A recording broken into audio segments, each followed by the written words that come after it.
ألم تر كيف فعل ربك بأصحاب الفيل صدق الله مولانا العظيم.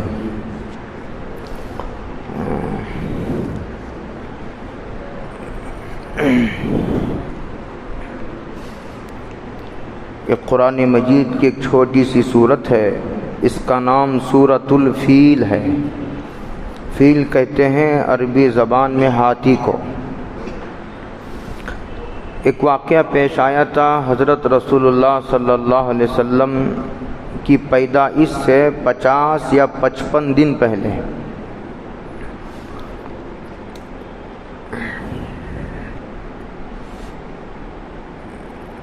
یمن کا رہنے والا ایک گورنر بادشاہ، حبشہ کے بادشاہ کی طرف سے وہ یمن کا گورنر تھا۔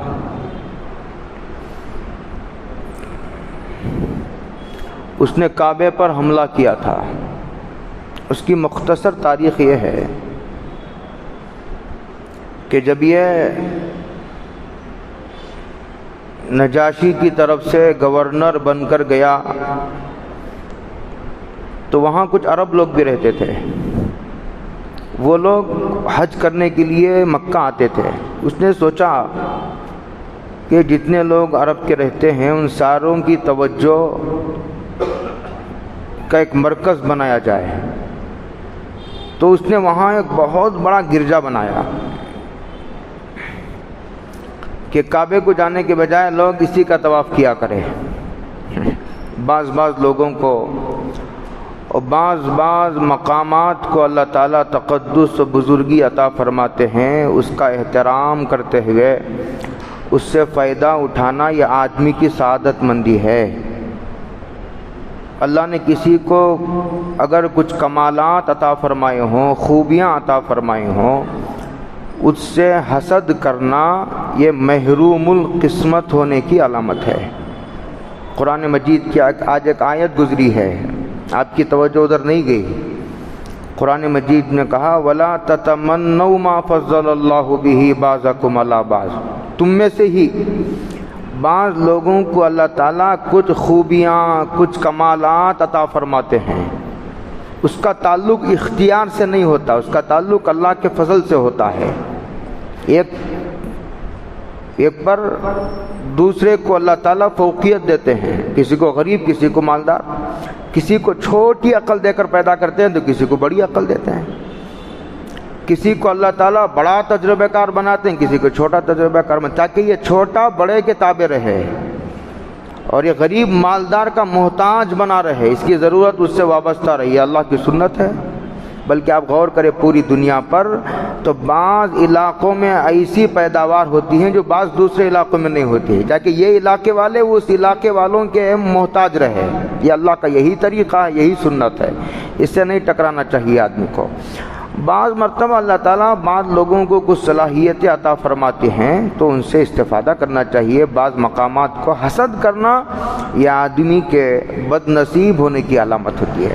تو اس نے یہ نہیں سوچا کہ اللہ نے کعبے کو حرمت عطا فرمائی ہے، حضرت ابراہیم نے اسے تعمیر کیا ہے، اس سے دوسرے لوگوں کو روکنے کے بجائے مجھے بھی وہاں کے انوارات اور برکات سے فائدہ اٹھانا چاہیے۔ یہ سوچنے کے بجائے سوچنے کا اس کا انداز ایسا تھا کہ کعبے سے لوگوں کو روک کر میں ایک عمارت بناؤں گا اور سارے لوگوں کی توجہ کو ادھر مبذول کروں گا کہ اب کعبہ کوئی نہ جائے۔ اس نے کعبہ بنایا تھا۔ جب وہ بنایا وہاں بہت بڑی عمارت، بہت خوبصورت، عالی شان، بے مثال عمارت اس نے بنایا، بہت پیسہ خرچ کیا۔ گور بادشاہ تھا، اس کا نام ابرہہ ہے۔ بہت مختصر، اب غور سے سنیے تو بات جلدی ختم ہو جائے گی۔ اچھا، جب عرب لوگوں کو پتہ چلا، عرب لوگ تھے تو بت پرست، لیکن کعبے کی عظمت، اس کی عقیدت، محبت ان کے دلوں میں تھی۔ اسی لیے زمانے جاہلیت میں بھی یہ بت پرست کعبے کا طواف کرتے، اگرچہ کہ ننگا کرتے تھے، ننگے کعبے کا طواف کرتے تھے، لیکن کرتے تھے کعبے کا طواف۔ تو ان کو جب پتہ چلا تو ایک آدمی نے جا کر کے وہاں گندگی کر دی، اور بعض روایتوں میں یہ آتا ہے کہ کوئی قافلہ قریش کا یا مکے کا کوئی قافلہ اس عمارت کے قریب پڑاؤ کیا، انہوں نے پکانے کے لیے آگ جلائی تو آگ کی ایک چنگاری اٹھ کر اس کے بنائے ہوئے اس عمارت میں لگ گئی اور اس کا ایک حصہ متاثر ہو گیا۔ اب ابرہہ کو بڑا غصہ آیا۔ انسان بھول جاتا ہے، اور کتنی بڑی نادانی ہے اللہ کو نہ جاننا، ایک کتنی بڑی حماقت ہے اللہ کی طاقت کا اندازہ نہ لگانا۔ لوگ نہیں سمجھ پا رہے ابھی ہندوستان کے مسلمان کہ بادشاہ کتنا بھی بڑا بادشاہ ہو، میں اب نام کسی کا نہیں لیتا اور نہ تاریخ گنانے کا یہ وقت ہے، بہت تسلی سے سمجھ لو بات کو، کوئی بھی کتنا بھی بڑا بادشاہ ہو، کتنا بھی بڑا طاقتور ہو، کتنی بھی بڑی فوج ہو، اس کے بعد کتنے بڑے خزانے ہوں، لیکن اللہ تعالیٰ نے بادشاہ کو بھی بہت معمولی اختیارات دیے ہوئے ہیں، یہ نہیں بھولنا چاہیے آدمی کو۔ بہت اتنے معمولی اختیارات ہیں بادشاہ کے کہ اب اسے سمجھانا بہت مشکل ہے، سمجھانے کے لیے کوئی الفاظ ہی نہیں ہیں ڈکشنری میں۔ اللہ کی اگر ٹیلی کیا جائے، اللہ کی طاقت کا اگر مقابلہ کیا جائے تو بادشاہ کو جو طاقت اللہ دیتے ہیں، بادشاہ کے جو اختیارات ہوتے ہیں وہ اتنے معمولی ہوتے ہیں، اتنے معمولی ہوتے ہیں۔ اب آپ کے نزدیک سب سے معمولی آدمی کون ہے؟ چپراسی، اس سے بھی معمولی اختیارات ہوتے ہیں بادشاہ کے، سارا کنٹرول اور جو ہر چیز اللہ کے ہاتھ میں، اللہ کے قبضے قدرت میں ہوتی ہے۔ تو اس نے ایک بڑی فوج لے کر کے، اس میں ہاتھی بھی تھے، 8 یا 9 ہاتھی، یہ جو حبشہ کا بادشاہ تھا اس نے ہاتھی بھیجے تھے، ہاتھیوں کو لے کر ایک بڑی فوج کے ساتھ وہ مکے کی طرف آیا، مکے کو ڈھانے کے لیے، کعبے کو ڈھانے کے لیے۔ اس کے بعد آیا وہ، راستے میں ایک قبیلے نے اس سے مزاحمت کی تو وہ ہار گیا، وہ قبیلہ، اس کے ایک سردار کو اس نے گرفتار کر لیا، پھر چلتا رہا، پھر ایک دوسرے قبیلے نے اس سے مزاحمت کی، لڑنا چاہا، مقابلہ کرنا چاہا، اسے بھی ہار ہو گئی۔ اللہ کے دیکھیے کیسی سنت ہے، اگر اس کو عذاب دینا ہو تو وہیں یمن میں بھی دے سکتے تھے کہ وہ ایک قدم آگے نہ بڑھا سکے، لیکن اللہ تعالیٰ کی ایسی سنت نہیں ہوتی ہے، کبھی کسی کے بدنامی کو عام کر دینا ہوتا ہے تو بہت منصوبے کے ساتھ اس کو بدنام کرتے ہیں۔ کسی کو عالمی پیمانے پر بدنام کرنا ہو تو اس کا ایک خاص طریقہ ہے، اللہ کا سنت ہے، اسی سنت کو سمجھنے کی ضرورت ہے ہندوستان کے مسلمانوں کو، اور بہت کھل کر بولنے کا، نام لے لے کر بولنے کی ضرورت نہیں ہے۔ وہاں سے چلا، پھر اس کے بعد دوسرے قبیلے نے اس سے مقابلہ کرنے کی کوشش کی تو وہ بھی ہار گیا، اس کے سردار کو بھی گرفتار کر لیا گیا۔ پھر طائف پہنچا، طائف، وہاں کے لوگوں کو پہلے ہی پتہ چلا، وہاں ان کا ایک بت تھا، لات، بہت مشہور تھا، ان کا بہت بڑا بت خانہ تھا طائف والوں کا۔ انہوں نے سوچا کہ کہیں اس کا رخ ہمارے بت خانے کی طرف نہ ہو جائے، پہلے ہی اس کی خوشامد، آو بھگت، استقبال، اکرام کر کے ایک ابو رغال، ایک آدمی سردار تھا ان کا، اس کو ابرہہ کے ساتھ کر دیا کہ تم کو راستہ بتائے گا تاکہ ان سے لڑائی جھگڑا نہ ہو۔ خیر یہ سارا ہوتا رہا۔ اس کے بعد ایک مغمس ایک جگہ ہے، اب پتہ نہیں مکے کی اس جگہ کا کیا نام ہے، اب جگہ کے نام سے بدل گئے ہیں، تو اس کے بعد وہاں آ کر کے اس نے پڑاؤ کیا۔ اس کے بعد اپنے ایک سفیر کو اس نے بھیجا مکے کو اور کہا کہ ابرہہ آیا ہے یمن سے اور لڑائی نہیں چاہتا، وہ لڑائی لڑنے کے لیے نہیں آیا ہے، آپ بیچ میں نہ ہو، اگر کوئی بیچ میں نہیں آیا تو ہم کسی سے لڑائی نہیں کریں گے، ہمارا مقصد صرف کعبے کو گرانا ہے، ہم کعبے کو گرائیں گے اور چلے جائیں گے۔ کیا کتنی نادانی کی بات ہے۔ اس کے بعد وہ اس نے کہلوا بھیجا، تو وہاں جا کر کے اس نے اعلان کیا، لوگوں نے کہا کہ دیکھو ہم کو کہنے سے کوئی فائدہ نہیں، کعبے کا جو متولی ہے، سردار ہے، وہ عبد المطلب ہیں، حضرت رسول اللہ صلی اللہ علیہ وسلم کے دادا، ان کو جا کے ملو، ان کو ملا، اور ان کے 200 اونٹ اس نے لے لیے تھے ابرہہ نے، کہ عبد المطلب ان کے ساتھ گئے سفیر کے ساتھ، بڑے لمبے اونچے خوبصورت قد و قامت کے، بڑے وجیح دیکھنے جیسے آدمی تھے، دیکھنے کے لائق۔ جب بادشاہ دیکھا تو اس پر اثر ہوا، اور اپنے اوپر بلانے کے بجائے تخت پر وہ خود نیچے اتر کر کے آیا، آ کر کے اپنے بازو بٹھایا اور پوچھا کہ عبد المطلب کیا درخواست لے کر کے آیا ہو؟ کہا کوئی درخواست نہیں ہے، بس یہ میرے 200 اونٹ تم نے لے لیے ہیں، 200 اونٹ مجھے واپس کر دو، یہ اونٹ لے کر میں اپنے گھر جاؤں گا، اور ہم لڑنا نہیں چاہتے اور نہ لڑنے کی ہمارے اندر طاقت ہے، یہ کہا عبد المطلب نے صاف صاف کہا۔ بڑی حیرت تھی اسے کہ میں تو کعبے کو گرانے آیا ہوں، تم کعبے کے متولی ہو، اور تمہاری درخواست اتنی معمولی ہے کہ تم کہتے کہ میرے اونٹ واپس دے دو، میں واپس جاؤں گا۔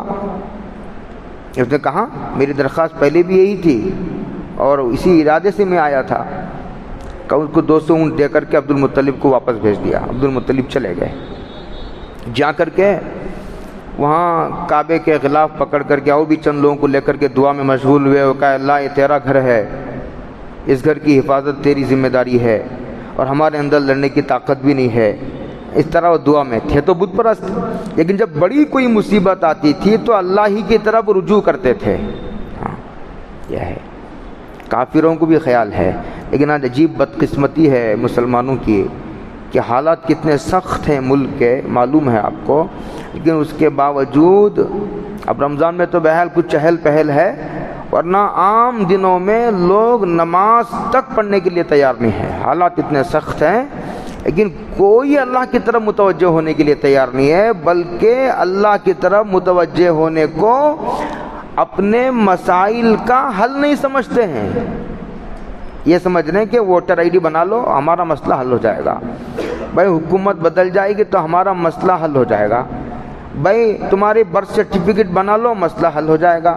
ہمیں نہیں کہتے کہ نہ بناؤ، کاغذات ٹھیک کر لو، دستاویز ٹھیک کر لو، ڈاکومنٹس ٹھیک کر لو، اسپیلنگ ٹھیک کر لو۔ ہم خود اس کی مہم چلا رہے ہیں، پورے ملک میں بیانات دے رہے ہیں، لوگوں کی بیداری، لوگوں کے اندر بیداری پیدا کر رہے ہیں، ہزاروں کی تعداد میں ہمارے لوگ مختلف تنظیموں سے کام کر رہے ہیں۔ ہم یہ نہیں کہتے کہ غیر ضروری کام ہے، ہم یہ کہتے ہیں کہ اس کو مسئلے کا پورا حل نہ سمجھو، مسئلے کا حل اب بھی اللہ کے ہاتھ میں ہے۔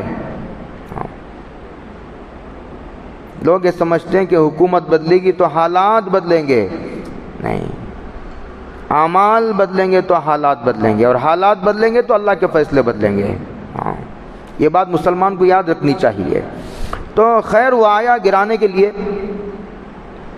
چلے گئے۔ اس کے بعد وہ دوسرے دن جو ہے پوری تیاری کے ساتھ ہاتھیوں کے ساتھ وہ متوجہ ہوا کعبے کی طرف۔ کیسا منظر دیکھیے کیسا ہے۔ ایسا معلوم ہوتا ہے کہ ادھر ابرہہ ہے، اس کی فوج ہے اور اس کے ہاتھی ہیں، اور ادھر کعبہ ہے، اور ابرہہ کا مقابلہ کرنے والا بظاہر سامنے کوئی نہیں ہے، اس سے ٹکرانے والا، اس سے ٹکرانے والا، اس سے ٹکر لینے والا، اور اس کے مقابلے میں آنے والا، اس کے مقابلے اس کا مقابلہ کرنے والی کوئی فوج بظاہر کوئی نظر نہیں آ رہی ہے۔ یہی وہ غلطی ہے جو یہاں کے یا کسی بھی ملک کا ظالم ظلم کرتے وقت جو اللہ کی طاقت کو فراموش کر دیتا ہے، اس میں اس کی بربادی کی پیشن گوئی موجود ہے۔ جب آدمی اللہ کی طاقت کو بھلا دیتا ہے نا کہ اللہ کتنی بڑی طاقت والا ہے، تو پھر اور آدمی ظلم بھی اسی وقت کرتا ہے جب اللہ کی طاقت کا اسے اندازہ نہیں ہوتا ہے، اللہ کی گرفت کا، جب آدمی بے خوف ہو جاتا ہے، جب آدمی نڈر ہو جاتا ہے تو آدمی بے باک ہو جاتا ہے۔ اسی لیے حضرت رسول اللہ صلی اللہ علیہ وسلم نے حدیث میں ارشاد فرمایا اللہم اللہ تو منا مکرک، اے اللہ تجھ سے بے خوف ہو جانے سے بچا، تجھ سے نڈر ہو جانے سے بچا، تیرے تعلق سے جری و بے باک ہو جانے سے بچا۔ یہ اس وقت ہوتا ہے جب آدمی کو اللہ کی طاقت کا اندازہ نہیں ہوتا، اللہ کی گرفت کا خوف جب آدمی کے دل سے نکل جاتا ہے تو اتنا کمزور ہونے کے باوجود یہ انسان اپنے ہی جیسی مخلوق پر ظلم کرنے کے لیے تیار ہو جاتا ہے۔ ہاں یہ اللہ سے بے خوفی کا نتیجہ ہے۔ تو وہ آیا تو اس کے بعد جو ہے وہ جانور، اچھا بیٹھ، اس کے بعد وہ ہاتھی تھا، ہاتھیوں کو لایا تھا، 8 یا 9 ہاتھی تھے، اس میں ایک ہاتھی کا نام محمود تھا، اس نے پہلے کعبے کی طرف اسے متوجہ کیا گرانے کے لیے، تاکہ ہاتھیوں کے ذریعے سے جلد چھوٹا کعبہ ہے، کعبہ تو بہت چھوٹی عمارت ہے اور پلاسٹر بھی نہیں ہے، کعبہ پتھروں کی عمارت ہے کعبہ، لیکن اسے یہ نہیں معلوم ہے کہ اس کعبے کے پیچھے یہ غیر معمولی اللہ کی طاقت اس کی حفاظت کر رہی ہے۔ نظر تو نہیں آتی وہ طاقت ان سر کی آنکھوں سے، لیکن ایک طاقت کعبے کی حفاظت کر رہی ہے۔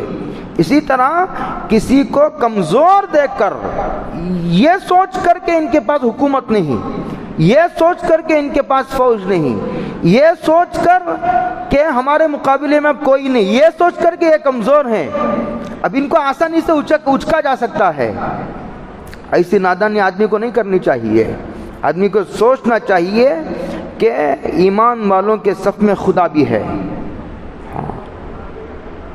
یہ بڑا تسلی کا سامان ہے، لیکن مسلمانوں کو یہ نہیں سوچنا چاہیے کہ چونکہ ہماری صفوں میں مسلمان ہے جو چاہے کرو، نمازیں چھوڑو، زکوٰۃ نہ دو، روزے نہ رکھو، سود سے توبہ نہ کرو، اس لیے کہ خدا تو ہمارے گھر کا آدمی ہے، کچھ بھی کرو پھر بھی اللہ کو ہمارے فیور میں ہی بات کرنی پڑے گی۔ ایسا بھی نہیں ہے۔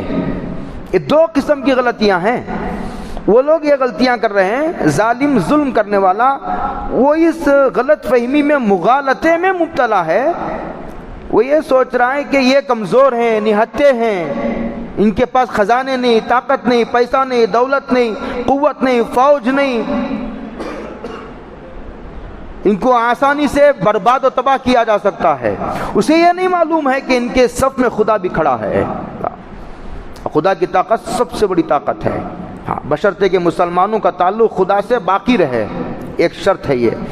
دوسرا، مسلمانوں کو یہ غلطی نہیں کرنی چاہیے کہ ہم کچھ بھی کر لیں، خدا تو ہمارے گھر کا آدمی ہے، ایسا بھی نہیں، اللہ کسی کا رشتہ دار نہیں ہے۔ ہاں، اگر ہم نے اللہ تعالیٰ کی فرما برداری نہیں کی تو پھر اللہ کی مدد ہمارے ساتھ نہیں ہوگی۔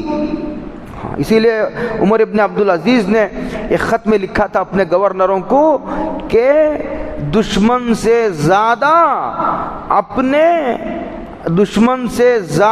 اپنے گناہ سے ڈرنے کی ضرورت ہے، دشمن سے زیادہ خطرناک اللہ سے اللہ کی نافرمانی ہے۔ یہ عمر ابن عبدالعزیز کے الفاظ ہیں۔ علی میاں صاحب نے عمر ابن عبدالعزیز کے اس خط کو نقل کیا ہے کہ گناہ دشمن سے زیادہ خطرناک ہے، دشمن سے زیادہ آدمی کو اللہ کی نافرمانی سے ڈرنے کی ضرورت ہے۔ تو ہاتھی محمود نام کا ایک ہاتھی، اس کو پہلے آگے کیا۔ جانور دیکھیے، جانور کو اللہ نے کتنا شعور و احساس عطا فرمایا ہے۔ محمود نام کا وہ جانور تھا، ہاتھی تھا، وہ کسی قیمت پر اٹھنے کے لیے تیار نہیں، مارا گیا، لوہے کے سلاخوں سے اس کو داغا گیا اور اس کے سونڈ میں وہ لوہے کے اس سے اس کو تکلیف دی گئی، کسی قیمت پر اترنے سے۔ شام کی طرف دوڑاتے ہیں تو دوڑتا ہے، یمن کی طرف دوڑاتے ہیں تو دوڑتا ہے، مشرق کی طرف دوڑاتے ہیں تو دوڑتا ہے، جب کعبے کی طرف دوڑاتے ہیں تو کسی قیمت پر ایک قدم اٹھانے کے تیار نہیں۔ جانور بھی دیکھیے، اتنا بھی اگر احساس آ جائے آدمی کو،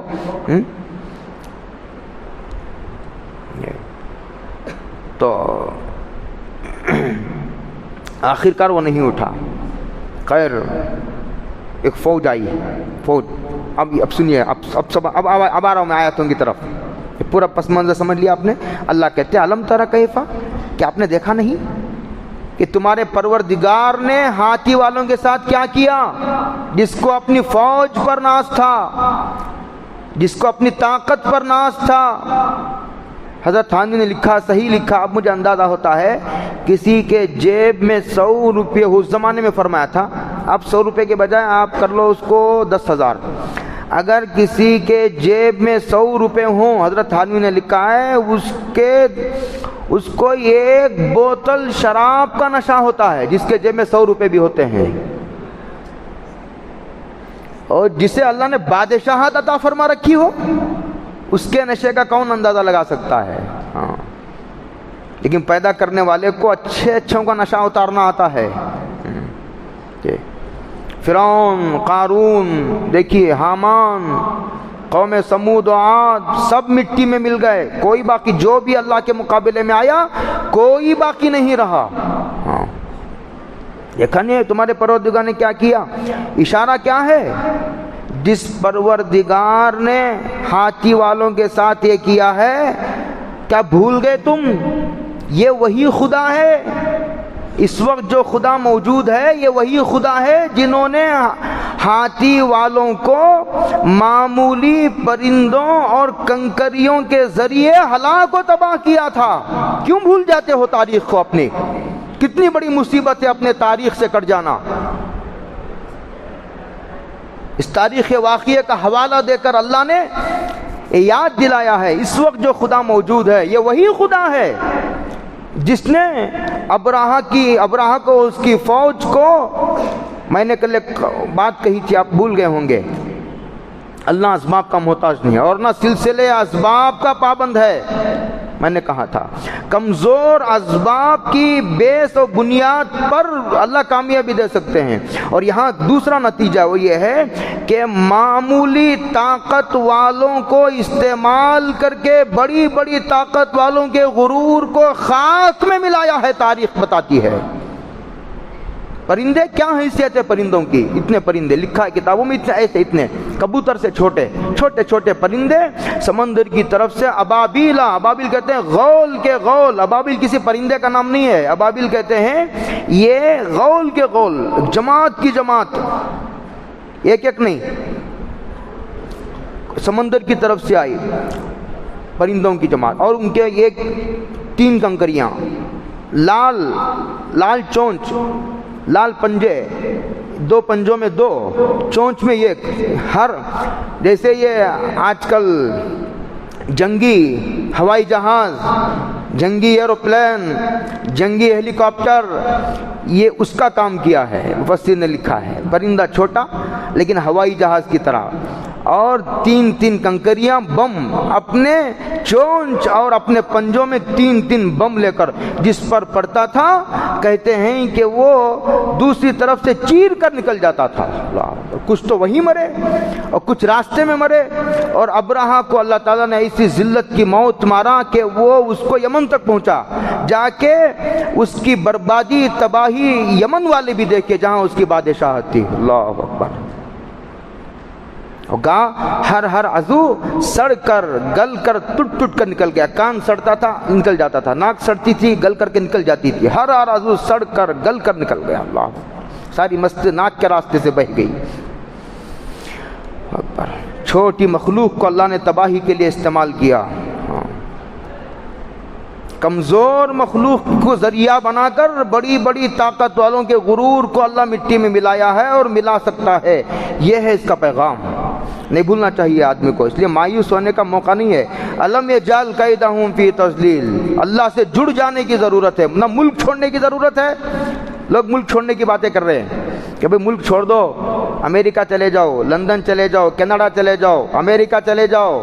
ارے وہاں جاؤ گے تو کم سے کم یہاں رہو گے تو ایمان کی موت مرو گے، وہاں تو اور بھی خطرے ہیں، تمہاری 2-3 نسلوں کے بعد ایمان کی حفاظت کی کوئی ضمانت نہیں ہے۔ اب یہ موضوع نہیں میرا، ہاں اللہ سے جڑ جانے کی ضرورت ہے، موت تو ہر جگہ آئے گی۔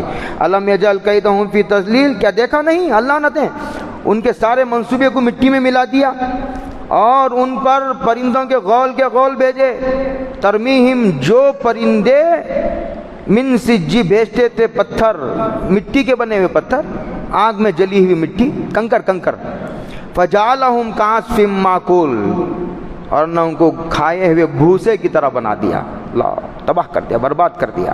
بھوسا خود کیسا ہوتا ہے، پھر اس بھوسے کو اگر جانور چر لے پھر کیسا اس کی حالت بے حال ہو جاتا ہے وہ بھوسا۔ یہ ہے اس صورت کا، یہ کہ کسی کو کمزور دیکھ کر کسی پر دست اندازی کرنا، یہ آدمی کی حماقت، نادانی، اپنی اوقات کو بھول جانا، اللہ کو نہ جاننے، اللہ کی طاقت کا اندازہ نہ ہونے اور اللہ سے بے خوف نڈر ہو جانے کی بات ہے، اللہ کے مقابلے میں آنے کے مترادف ہے۔ ہاں، اللہ تعالی ہم سب کی حفاظت فرمائے۔ اس لیے جن حالات سے ہم گزر رہے ہیں وہاں کوئی خوف کی بات نہیں ہے، بس اللہ سے جڑ جانے کی ضرورت ہے۔ اپنی کمزوری نہ دیکھو، اللہ کی قدرت پر نظر کرو۔ ہاں، اپنی کمزوری کو نہ دیکھو، کمزور بہت ہیں، ہاں میں بھی کمزور، بادشاہ بھی کمزور، میں کمزور، میرے پاس کچھ نہیں، میرے پاس تو کفن کے کپڑے کے پیسے بھی نہیں، میں بھی کمزور، لیکن بادشاہ بھی میرے سے کمزور ہے اگر اللہ کے مقابلے میں لایا جائے۔ یہ ایک بات کیوں نہیں یاد رہتی ہے مسلمانوں کو؟ اللہ عمل کی توفیق عطا فرمائے۔